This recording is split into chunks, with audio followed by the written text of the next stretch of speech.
Assalamualaikum warahmatullahi wabarakatuh. Selamat pagi, salam sejahtera untuk kita semua. Salam Merayu, salam untuk saudaraku yang ada di dalam maupun di luar negeri.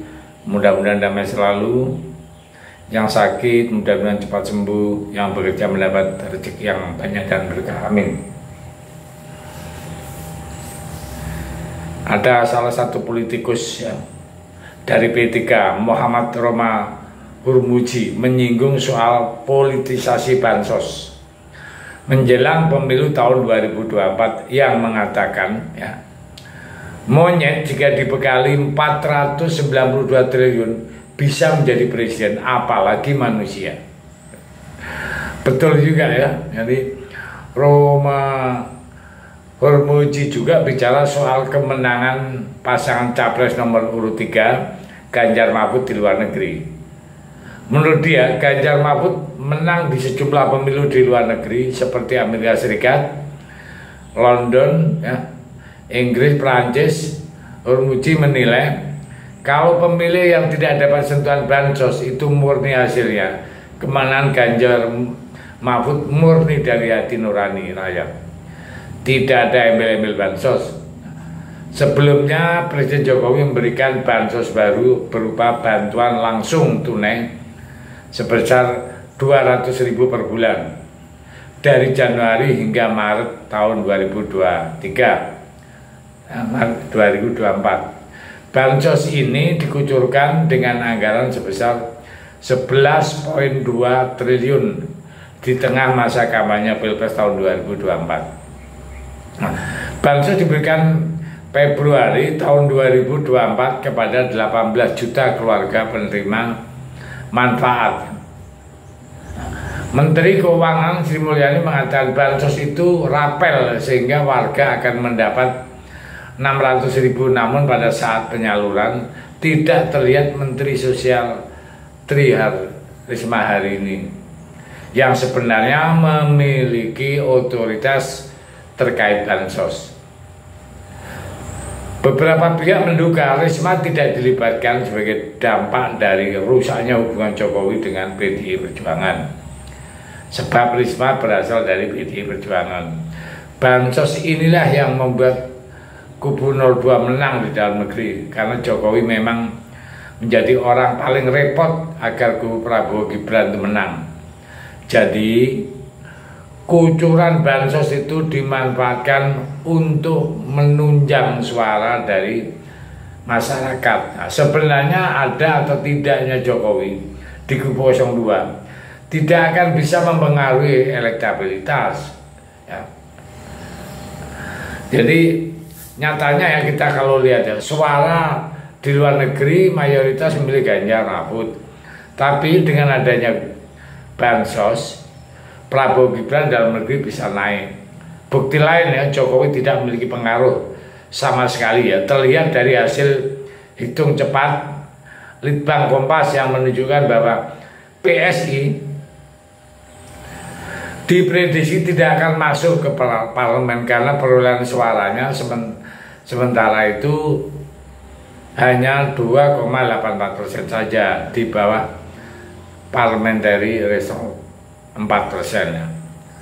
Peneliti Litbang Kompas Bestian Nenggolan mengatakan hasil hitung cepat itu membuktikan jika sosok Presiden Jokowi tidak menjamin pendukungnya memilih partai yang dipimpin oleh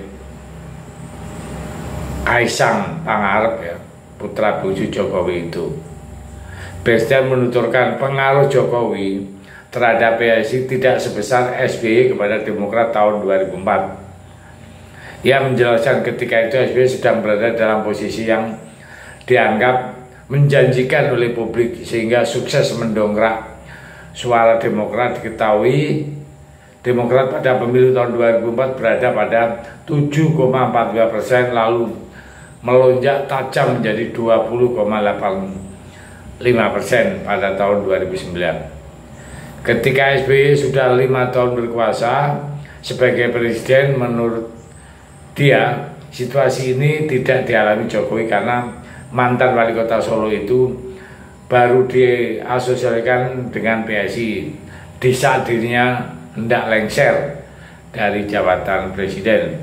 Jadi dalam pemikiran orang itu bukan harapan tapi masa lalu. Selain itu loyalis PSI juga berkurang karena memang dianggap berbeda haluan dari semangat di tahun 2019 yang mengingat pemimpin yang lahir dari rahim demokrasi itu.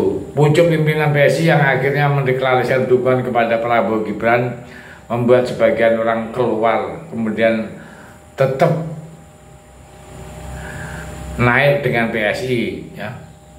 Jadi PSI itu memiliki perhitungan tersendiri bahwa dengan berubah haluan ceruk suara akan dapat dari swing voter ya, dan new voter diambil dari mereka yang masih gamang dengan partai pilihan mereka di tahun 2019. Kemudian new voter diambil dari generasi Z yang masih hijau soal politik dan pileg. Nah, kebanyakan orang tahunya pilpres ya seperti itulah ya. Saya duga mereka mayoritas belum pernah didatangi caleg atau calon, kaget kan melihat suara bukan hanya 1 namun 5. Inilah yang saya yakin sedang dikejar oleh Kaisang. Itulah bukti bahwa Jokowi memang tak bisa menjamin suara dan elektabilitas, tapi karena licik bansos lah yang menjadi alat untuk mendongkrak pasangan yang dijagokan. Dan kita tahu semua di 02 itu yang sibuk bukan Prabowo Gibran tapi Jokowi ya. Jokowi itu hampir tiap hari muter-muter di Jawa Tengah. Jadi kalau saya asumsikan 02 itu yang nyalon bukan Prabowo tapi Jokowi ya. Yang paling stres, yang paling ini semua adalah Jokowi. Jadi padahal nyata-nyata Prabowo pasangan dengan Gibran.